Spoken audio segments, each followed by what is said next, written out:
عمومی طور پہ رشتہ داریوں کے اندر بعض رشتہ دار بہت تلخیاں دیتے ہیں، زندگی کے اندر زہر بھر دیتے ہیں، لیکن اگر کبھی وہ مجبور ہوں تو ان کی اعانت کریں، اور ان کا رویہ کچھ بھی ہو، زہرناک ہی ہو، لیکن آپ کا رویہ خوبصورت ہونا چاہیے۔ آپ مجھے اگر پوچھیں کہ سب سے بہترین صدقہ، سب سے افضل صدقہ کون سا ہے، تو سب سے افضل صدقہ جو مجبور ناراض رشتہ دار کو دیا جائے، جو رشتہ دار آپ کا شریک بن کے ہر جگہ پہ کھڑا ہوتا ہو، ہر خاندانی میٹنگ میں، ہر خاندانی ایونٹ میں آپ کے مخالف کھڑا ہوتا ہو، آپ کو نیچا دکھانے کی کوشش میں لگا رہتا ہو، اور کسی وجہ سے وہ کمزور پڑ جائے، مالی مشکلات میں مبتلا ہو جائے، اور آپ اس کی مدد کرنے کی پوزیشن میں ہوں، تو آپ کا نفس آپ کو کبھی بھی اس کی مدد کرنے پہ آمادہ نہیں کرے گا۔ آپ کا نفس روکے گا، آپ کہے گا کہ یہ تو ہمارا شریک ہے، تو سانپ کو دودھ پلائیں، اب تو اس کا سر پاؤں تلے آیا ہے، اس کو تو کچل دے، یہ تو میرا دشمن ہے، اس کو طاقت دوں۔ نفس کبھی بھی نہیں چاہے گا کہ اپنے شریک دشمن کی مدد کی جائے، لیکن سب سے افضل صدقہ وہی ہے جو ناراض رشتہ دار کو دیا جائے، اس لیے کہ اس میں نفس شامل نہیں ہوگا، اور جس عمل میں آپ کا نفس شامل نہیں ہوتا اس عمل سے تمہارا رب راضی ہوتا ہے۔ تو رشتہ داروں کے ساتھ سلوک اچھا کرنا، رشتہ داروں کے ساتھ رویہ خوبصورت کرنا، یہ تمہاری زندگی کا اسلوب۔ مجھے بتائیے، اہل مکہ نے، حضور کے رشتہ داروں نے حضور کے ساتھ کیا سلوک نہیں کیا تھا؟ اوجریاں ڈالیں، کانٹے پھینکے، راہوں میں گڑھے کھودے، اذیتوں کے پہاڑ کھڑے کیے، اور کیا کیا مصیبتیں نہیں تھی۔ حضور شہر مکہ سے چلے گئے مدینہ المنورہ۔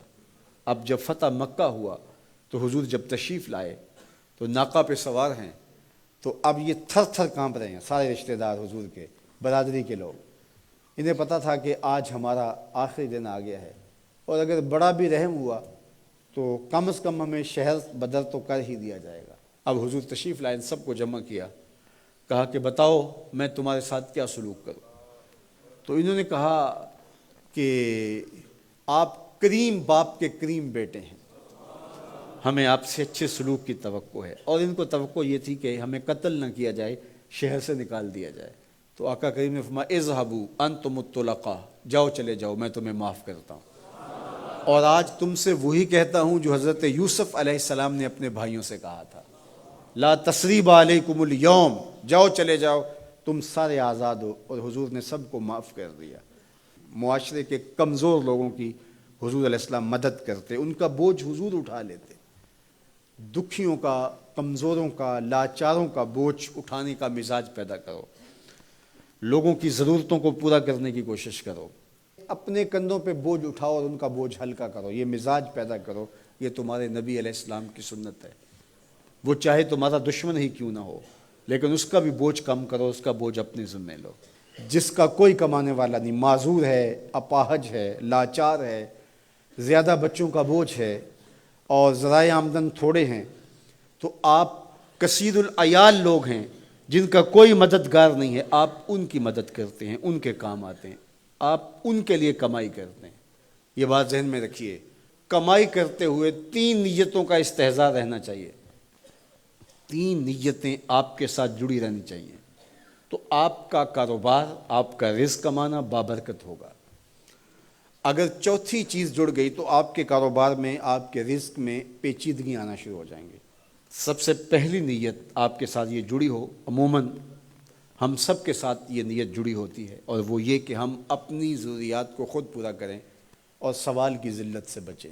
دوسرا مقصد، جو میرے زیر کفالت لوگ ہیں، وہ بچے ہیں، بیوی ہے، بوڑھے والدین ہیں، وہ چھوٹے بہن بھائی ہیں، یا جو لوگ بھی میرے زیر کفالت ہیں، ان کی ضروریات کو میں نے پورا کرنا ہے، اور اس کے لیے میں یہ رزق کما رہا ہوں۔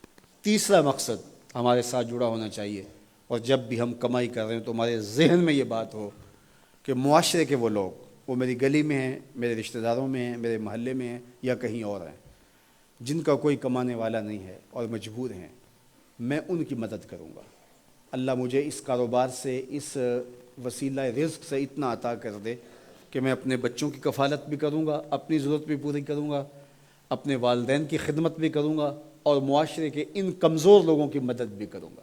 وہ کام جن کے ذرائع نہیں ہوتے آمدن کے، بلکہ اخراجات ہوتے ہیں میں ان کاموں میں لگوں گا، مدارس دینیہ ہیں، مساجد ہیں اور دیگر ایسے کام ہیں، میں یہ خدمت کروں گا، اس لیے میں کما رہا ہوں۔ تو یہ رزق بابرکت ہوگا، اور آپ بیٹھے اپنے دفتر کی کرسی پہ ہوں گے، تمہارا رب تمہارے نامہ اعمال میں ثواب لکھا رہا ہوگا، فرشتے نیکیاں لکھ رہے ہوں گے۔ تو یہ سراسر دین ہے، یہ سراسر اچھائی ہے، نیکی ہے، عبادت ہے۔